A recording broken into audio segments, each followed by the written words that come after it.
राधा स्वामी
अति कर मंगलानी पुरुष अनामी जाए समानी करूं बंदगी ज्ञान स्वामी आगे जिन पर ताप जीव बहु जाने करूं बंदगी पिता चले आगे जिन पर ताप जीव बहु जागे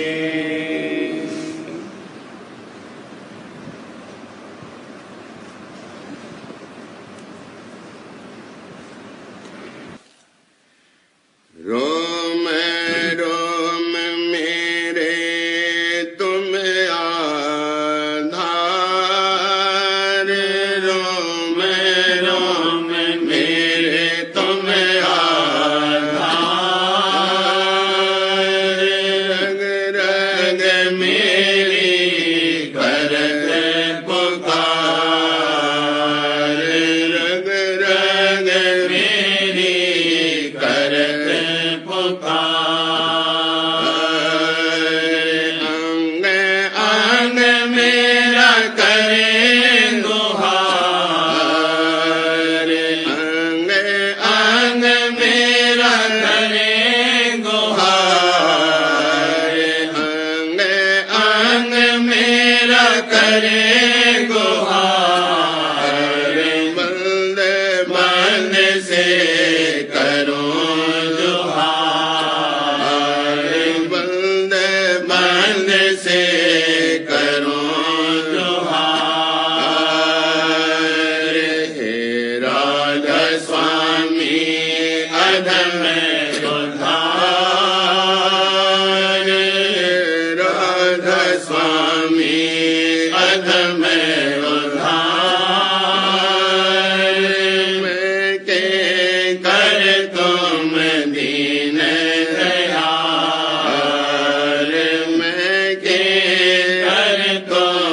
दीन दयाल इंद्रिय मन मेरे भरे विकार इंद्रिय मन मेरे भरे विकार तन में बंधा जगत के हार तन में बंधा जगत के हार मैं सब विधि बहता भवधार मैं सब विधि बहता भवधार तुम ये पारे उतारल हार तुम ये पारे उतारल हार हे राधा स्वामी सुख भंडार हे राधा स्वामी सुख भंडार मैं अति दीन फंसा संसार मैं अति दीन फंसा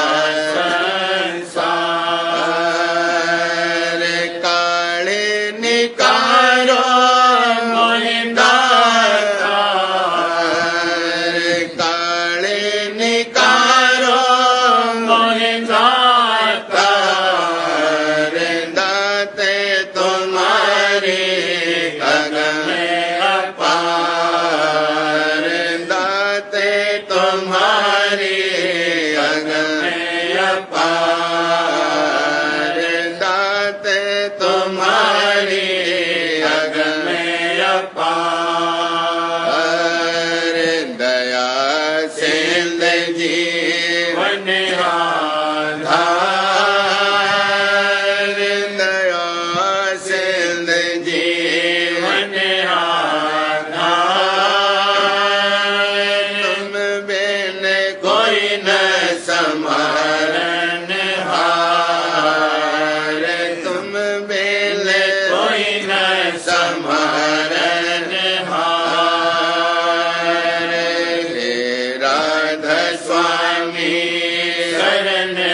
रहूं तुम चरण आधार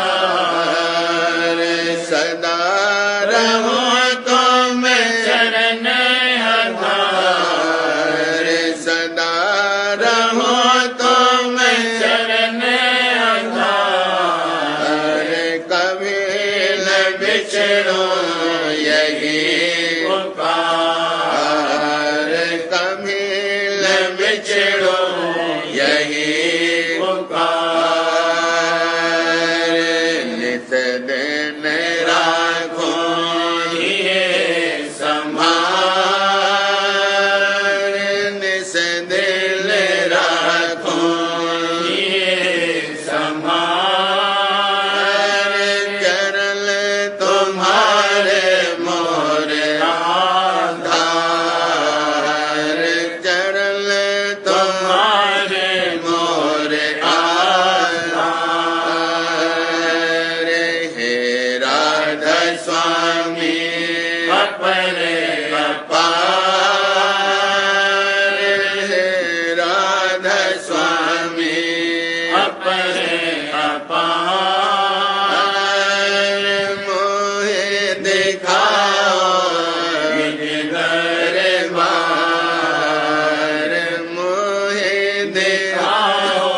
के पार राधा स्वामी सबके पार इन सब के तुम ही आधार इन सब के तुम ही आधार मैं तुम चरण जाऊं बलिहार मैं तुम चरण जाऊं बलिहार मैं तुम चरण जाऊं बलिहार देख न सकूं रूप उजियार देख न सकूं रूप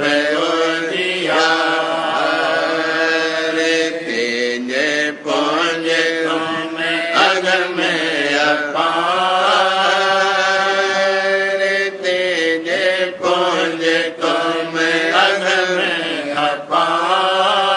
अपार चांद सूर्य की जान शुमार चांद सूर्य की जान शुमार हे राधा स्वामी तुम दीदार हे राधा स्वामी तुम दीदार नाम हर को करे आधार बिना में हर को करे आधार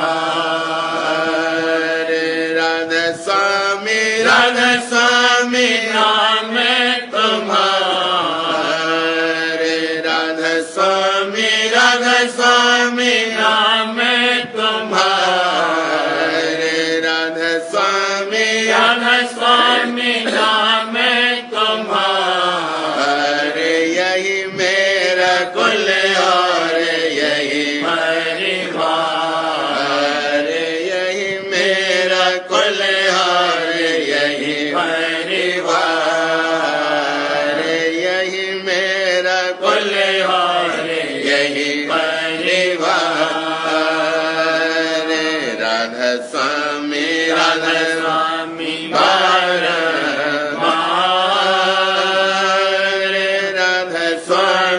राधा स्वामी बार कहते रहूं और रहूं होशियार कहते रहूं और रहूं होशियार हे राधा स्वामी मन में तुम्हारे हे राधा स्वामी मन में तुम्हारे तुम्हारी दया से पाऊं सारे तुम्हारी दया से पाऊं सारे गुरु स्वरूप धर लिया अवतार गुरु स्वरूप धर लिया अवतार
दे द्वार खोल दिया तुम वज्र की वार खोल दिया तुम वज्र की वार लीला तुम्हारी अजब बहार लीला तुम्हारी अजब बहार कह न सके कोई वार न पार कह न सके कोई वार न पार जिसे देखा उस देखनहार जिसे देखा उस देखनहार तुम बिन कोई न परहनहार तुम बिन कोई न परहनहार राधा स्वामी गुरु हमारे राधा स्वामी गुरु हमारे तुम बेले कौन करे निर्वार तुम बेले कौन करे निर्वार तुम बेले कौन करे निर्वार रोम रोम मेरे तुम आधार रोम रोम मेरे तुम आधार रग रग मेरी करते पुकार रग रग मेरी करते पुकार अंग अंग मेरा करे गुहार अंग अंग मेरा करे गुहार बल्द बल्द से करो जोहार बल्द बल्द से करो जोहार हे राधा स्वामी अधम उद्धार राधा स्वामी अधम उद्धार मैं के कर तुम दीन दयाल मैं के कर तुम दीन दयाल रोम रोम मेरे उम्र सारी बीत गई जग में उम्र सारी बीत गई जग में भरम मेरे धस रहे रग रग में भरम मेरे धस रहे रग रग में ज्ञान मत धर रहा कोई काल ज्ञान मत धर रहा कोई काल शांति नहीं पाएगा बेहाल शांति नहीं पाएगा बेहाल भाग से गुरभक्त मिलिया आए भाग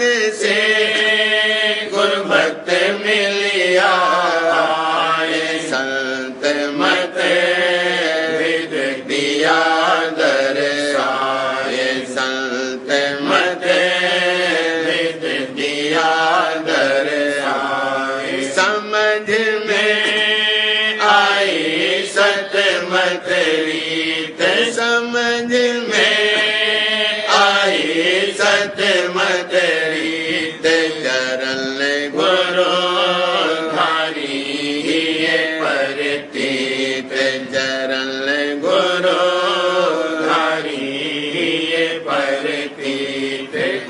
उमंग करे दर्शन को धाया, उमंग करे दर्शन को धाया।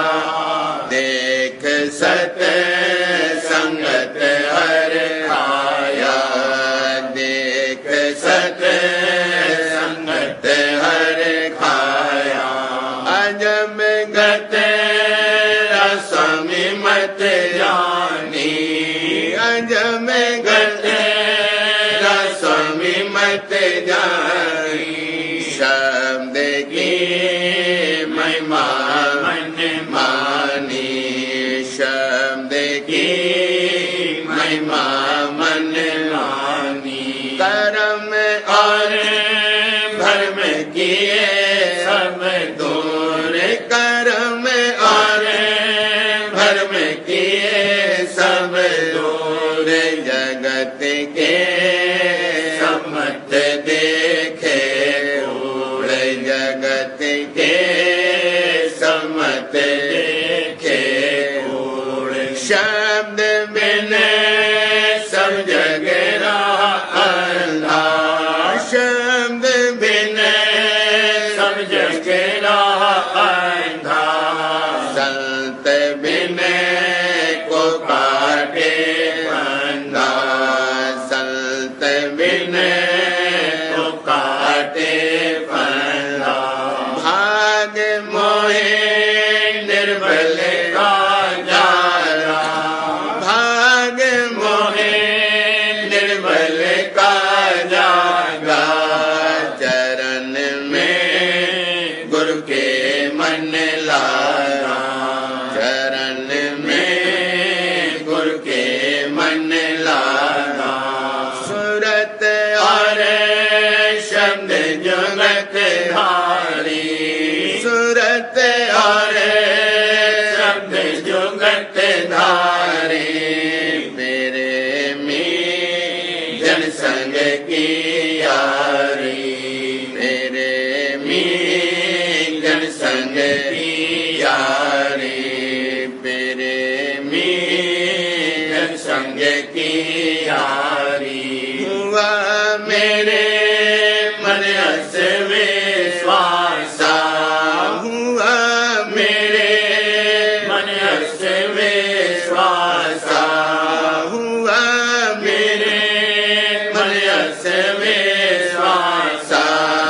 करे गुरु पूरन मम आशा, करे गुरु पूरन मम आशा।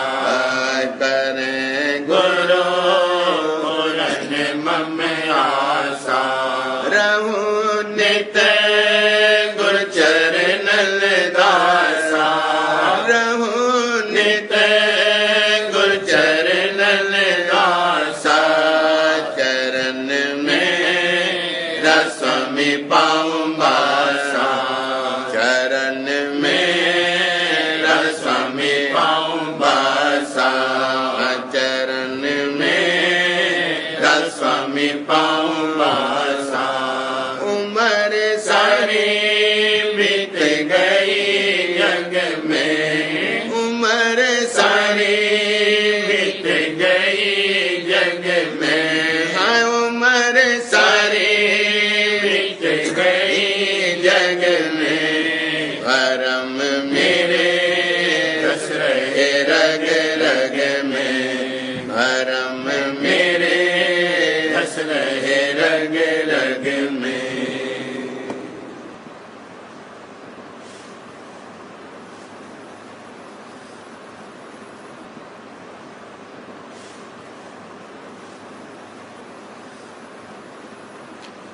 सार वचन राधा स्वामी वार्तिक भाग दूसरा, वचन 36।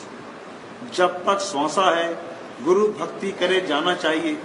गुरु भक्ति कुल मालिक की भक्ति तो है और उनसे कुछ ना मांगे। उनको इख्तियार है, जब वे अधिकारी देखेंगे जो चाहेंगे सो बख्श देंगे। वचन 37। सदगुरु को दीनता पसंद है। जो दीनता सच्ची है तो न मन की चंचलता का फिक्र करे और न रास्ते के तोशे का सोच करे। एक सदगुरु की शरण ग्रहण करे और उनकी ओट लेवे बेड़ा पार है। वचन 38।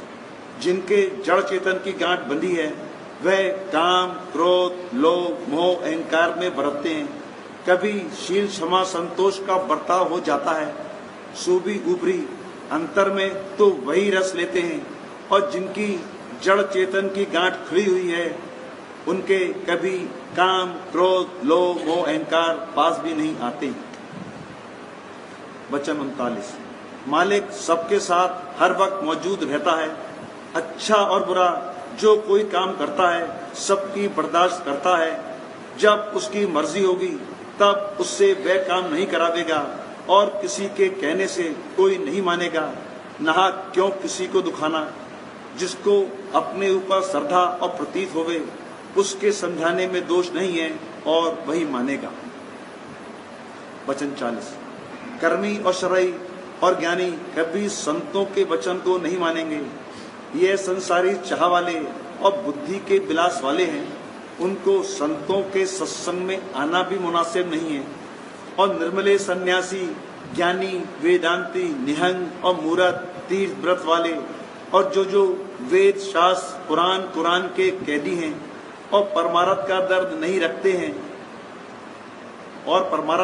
नहीं रखते वे सब इसी तरह के लोगों में से हैं। इनसे संतों को सिवाय तकलीफ के और कुछ हासिल न होगा, क्योंकि इनको खोज सदगुरु का नहीं है, सिर्फ एक ही है। वचन 41। इस कलयुग में 3 बातों से जीव का उद्धार होगा।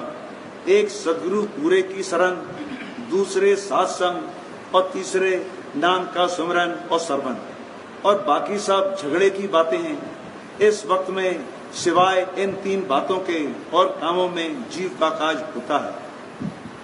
वचन 42। यह जीव संसार में वास्तविक तमाशा देखने के भेजा गया था, पर यहाँ आनकर मालिक को भूल गया और तमाशे में लग रहा। जैसे लड़का बाप की उंगली पकड़े हुए मेला देखने को बाजार में निकला था, सो उंगली छोड़ दी और मेले में लग गया। सो न मेले का आनंद रहा और न बाप मिलता है, मारा फिरता है। इसी तरह से जो अपने वक्त के सदगुरु की उंगली पकड़े हुए हैं उनको दुनिया में भी आनंद है और उनका परमार्थ भी बना हुआ है।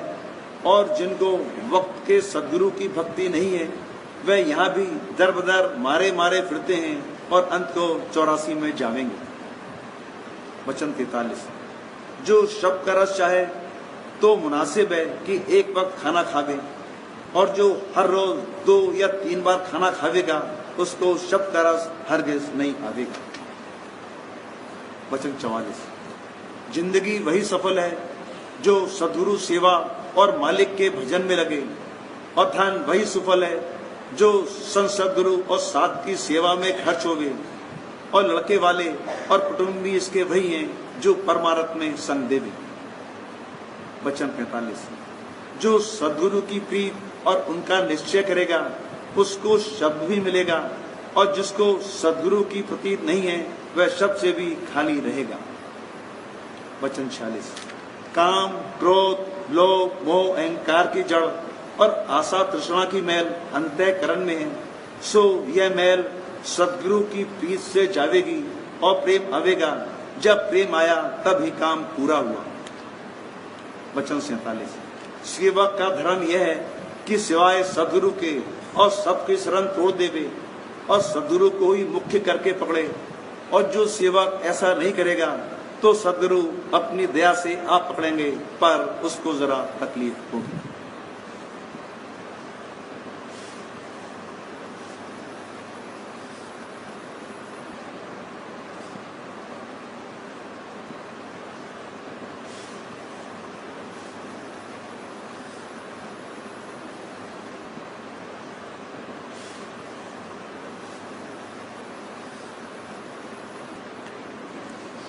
वचन बाबूजी महाराज, तीसरा भाग। वचन 10।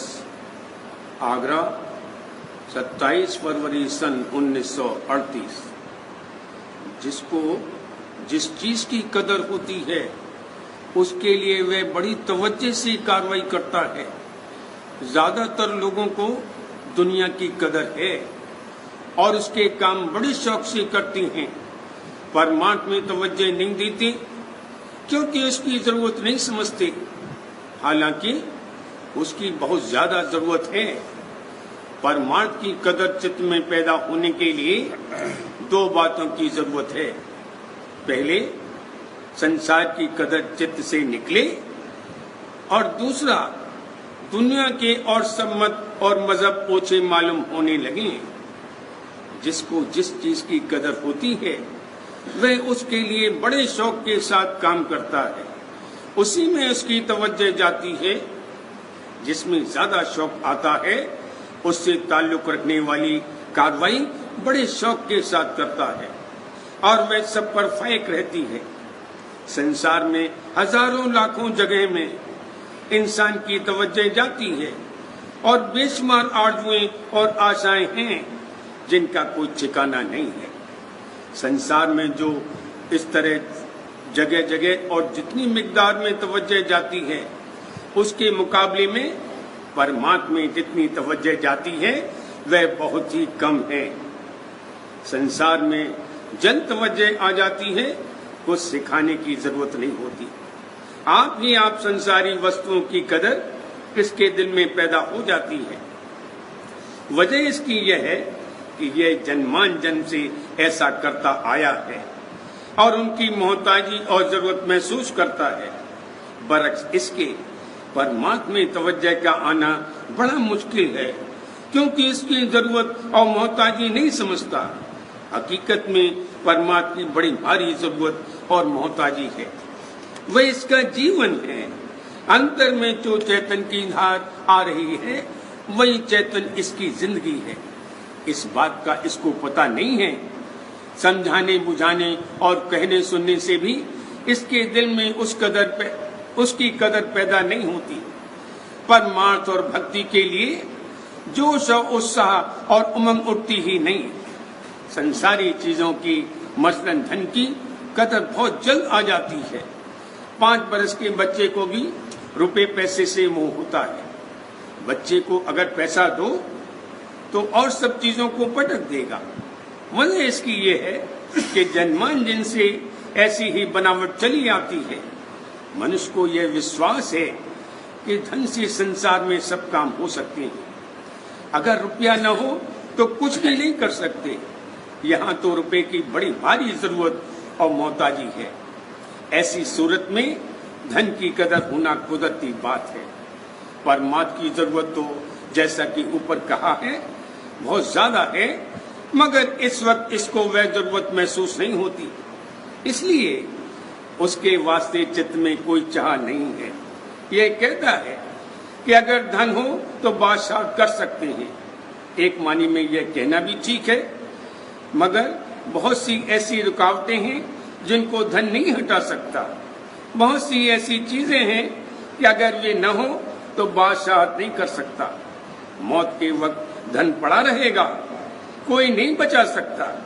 दुख तकलीफ, मरी बीमारी, कलह कलेश वगैरह की ऐसी हालतें आती हैं कि धन या संसार की कोई वस्तु कुछ मदद नहीं कर सकती। ऐसी बीमारी आ सकती है कि ये अपना हाथ नहीं उठा सके। 1000 नौकर भी इसका हाथ उठाने को खड़े हों, मगर उनसे इसका काम न चल सके। बहुत मुमकिन है कि उस हालत में अगर वे इसका हाथ उठावेंगे तो बजाय इसके कि इसका काम चले और इसको आराम मिले, बड़ी तकलीफ होगी। कहने का मतलब यह है कि इसकी कुल तवज्जो दुनिया में जज्ब हो गई है। परमात्मा के लिए अंधा, बहरा, लूला और लंगड़ा है। वे कान और श्रवण का ज्ञान ही नहीं है जिससे मालिक को परमात्मा की बात सुन सके। वे आंख और दृष्टि ही नहीं है कि ये मालिक का दर्शन कर सके। वे उत्साह और उमंग ही नहीं है कि परमात्मा की कार्रवाई कर सके। अगर यह देखे तो संसार, दिखावे तो संसार, सुने तो संसार और सुनावे तो संसार। इसी तरह से बाकी सब इंद्रियों का हाल है। इसकी दृष्टि में संसार समा गया है और संसार में इसकी दृष्टि समा गई है। इसके कानों में संसार और और संसार में इसके कान समा गए हैं। अगर कोई धन संतान आदि की वृद्धि की बात कहे तो इसके कान उसको तवज्जे के साथ सुनेंगे, उस बात की यह कदर करेगा, मानेगा और उसके मुतालिक कार्रवाई करने को फौरन तैयार हो जाएगा। संसारी विषय हो आदि के पदार्थों का रस इसकी रसना इंद्री ले सकती हैं, मगर अंतर में जो अमृत की धार आ रही है उसका कोई ज्ञान नहीं होता। इसी तरह तवज्जे त्वचा की इंद्री है, कहीं खुलू नहीं है कि उसमें परमात्मा की बात समझ सके, चित्त में उसके लिए कोई कदर पैदा हो। स्वामी जी महाराज ने फरमाया है कि तीर्थ के लिए जितना भाव लेकर निकलता है उसका चौथा हिस्सा भी अगर सत्संग में लावे तो इसका काम बनना शुरू हो सकता है। मगर क्या कहा जावे, सारी दुनिया संसारी है, सारी दुनिया संसारी है, परमात्मा की बात सुनने और कदर करने वाला कोई नहीं है। तभी तो स्वामी जी महाराज ने फरमाया है कि मैं कहूँ कौन से भाई कोई मेली नजर न आई, मैं किससे कहूँ, किसको परमार्थ और भक्ति की बात सुनाऊं, कोई मेली नजर ही नहीं आता। अगर कोई सुनने वाला ही नहीं है, एक शख्स भी ऐसा नहीं है जिसमें परमात्मा की गहरी चाह और लगन हो। मैं कह के कर और समझा कर थक कर बैठ गया, हार गया, कह के कर अब हम भी हारे। मगर आगे फिर फरमाया कि हार जीत हमरे कुछ नाही, मूरख पर एक तान चलाई। यानी हमारे हार जीत का कोई ख्याल नहीं है। जगत के जीव मूर्ख और मूढ़ हैं कि अपने हित की बात उनकी समझ में नहीं आती। संसार में इस कदर ग्रसित और भूले हुए हैं कि किसी तरह समझ ही नहीं सकते, इसलिए उनसे कहते हैं कि हम तुमसे हार गए। जब जब संत यहाँ आए और जब परम संत सदगुरु स्वामी जी महाराज पधारे तो गुरमुख सुरत और कुछ और सुरतों को अपने साथ में लाए। अगर ऐसा न करते तो इस दुनिया में परमार्थ और भक्ति की रीत जारी ही नहीं हो सकती थी। इसलिए उनका उपदेश मानने वाला कोई नहीं था, बल्कि उनके साथ भी दुनियादार वैसा ही बुरा सलूक करते जो पिछले संसार महात्माओं के साथ आमतौर पर दुनियादार करते रहे। साथ में आने वाली सुरतों ने उनका उपदेश सुना और माना और उसके अनुसार परमार्थी कार्रवाई की। इस प्रकार उनके जरिए से इस संसार में परमार्थ और भक्ति की रीत जारी की गई, चाहे वे किस्सा और कहानी ही हो। मगर तुलसी साहब हाथरस वाले की निस्बत ये कहा जाता है कि जब तुलसीदास के रूप में पंडितों ने उनका बड़ा विरोध किया और उनके उपदेश को नहीं माना, तब मसलत वक्त समझकर उन्होंने असली ग्रंथ घट रामायण को छिपा दिया और राम की रामायण बनाई। लेकिन उसमें भी उन्होंने खोलकर कह दिया कि कहाँ लगे कहूँ नाम प्रभुताई, राम न सके नाम गुण गाई। इसी तरह सूरदास जी ने श्री कृष्ण की लीला ही का ज्यादा वर्णन किया, मगर अंतर का असली भेद कहीं कहीं कहा है। मसलन भंवर गुफा की बंसी के बारे में फरमाया है कि वहां ऐसी बंसी बज रही है जिस पर लज्जित कोटिन शाम, एक शाम क्या करोड़ों शाम उस बंसी के आगे लज्जित हैं। वहां शाम की गति ही नहीं है। स्वामी जी महाराज ने अतिदया करके यहाँ के जीवों में भक्ति का बीजा डालने और यहाँ संतमत जारी करने के लिए क्या क्या किया, इसकी शरह करने की इस जगह जरूरत नहीं है। किसी तरह से जीव संतों का उपदेश सुने और माने और उससे फायदा उठावे, इसके लिए संतों में ज्ञान मत का भी वर्णन किया। लेकिन जैसा स्वामी जी महाराज ने फरमाया है, जोग ज्ञान मत इनहूं भाका, पुण्य संतन मत ऊंचा राखा।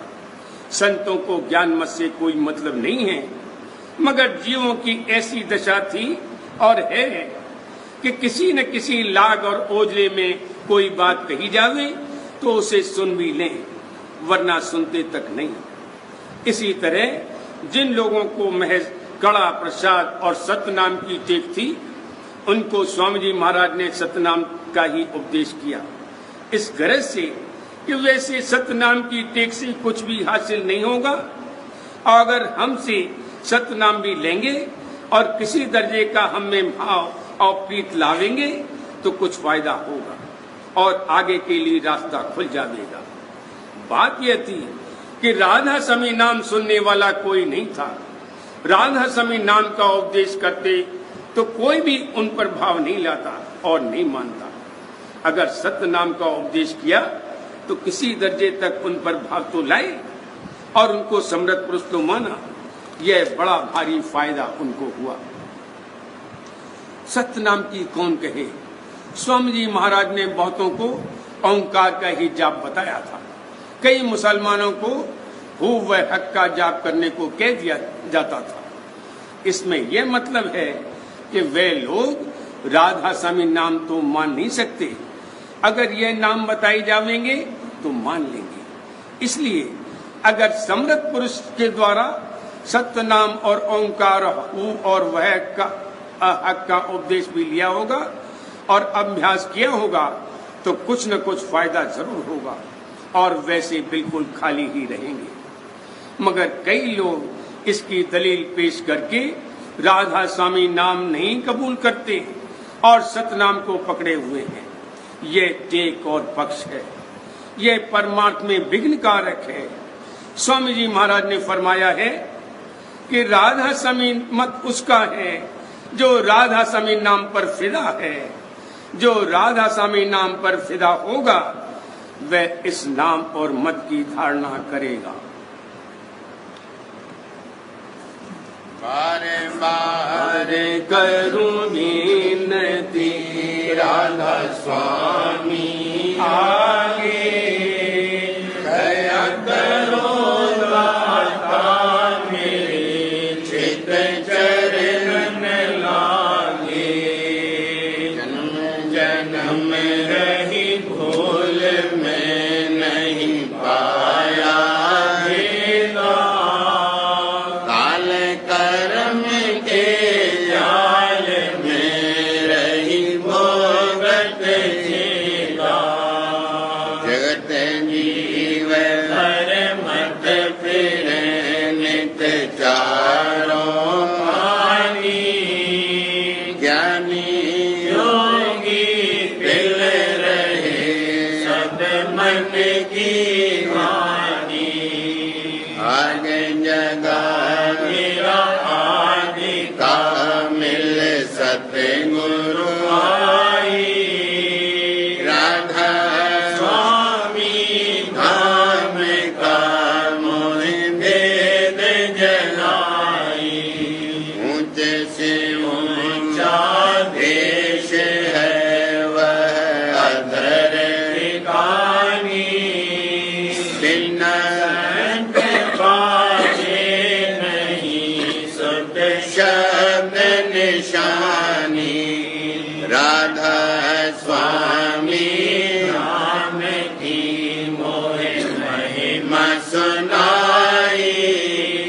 मेरे अनुराग जगाए के घर पहुँचो भाई। साधे संग कर सारे रस पिया गाई। प्रेम लगा गुरु चरण में मन शांत लगाई। तड़पे उठे कल रहूं कस पिया जाई। दर्शन रस नित नित लहूं गए मन फिरताई। सुरत चढ़े आकाश में कर शब्द मिलासा।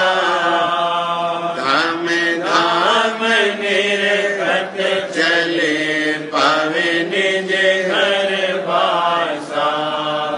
यह आशा मेरे मन बसे रहे चित उदासा। विनय सुनो मेरे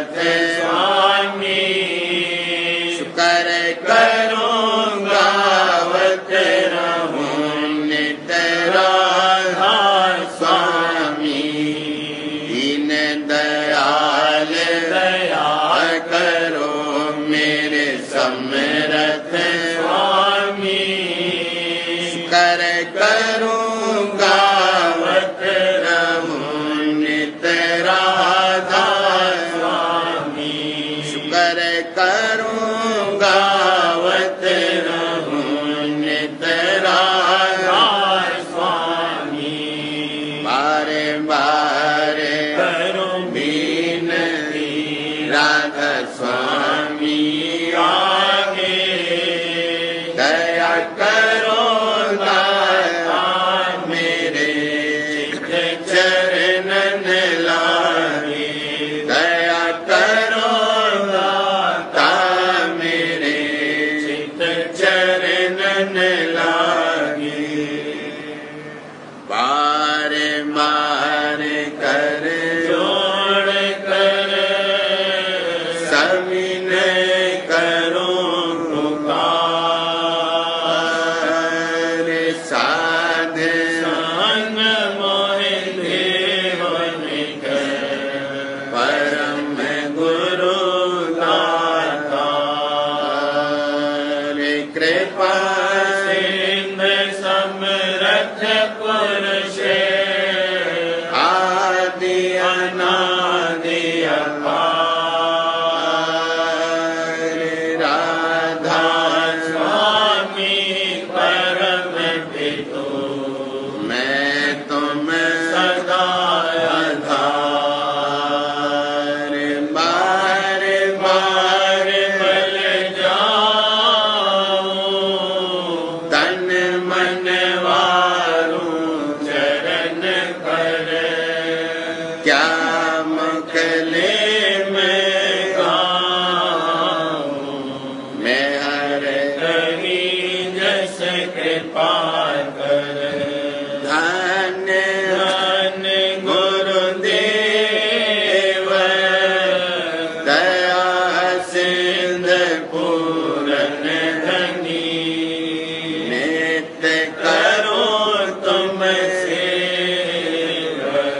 अचल भक्ति मोहि देव प्रभु दीन अधीन अनाथ हाथ गहा तुम आन कर अब राखो नित साथ दीन दयाल कृपा निधि काम क्रोध मद लोभ सब विधि अवगुण हार हैं प्रभु राखो मेरी लाज तुम द्वारे अब मैं पड़ा राधा स्वामी गुरु समरथ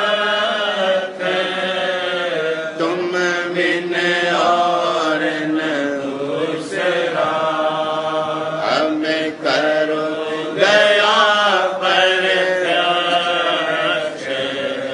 तुम दर विलंब क्यों दया करो मेरे साईया देव प्रेम की दात दुख सुख कुछ व्यापे नहीं छोटे सब उत्पात दया करो मेरे साईया देव प्रेम की दात दुख सुख कुछ व्यापे नहीं छोटे सब उत्पात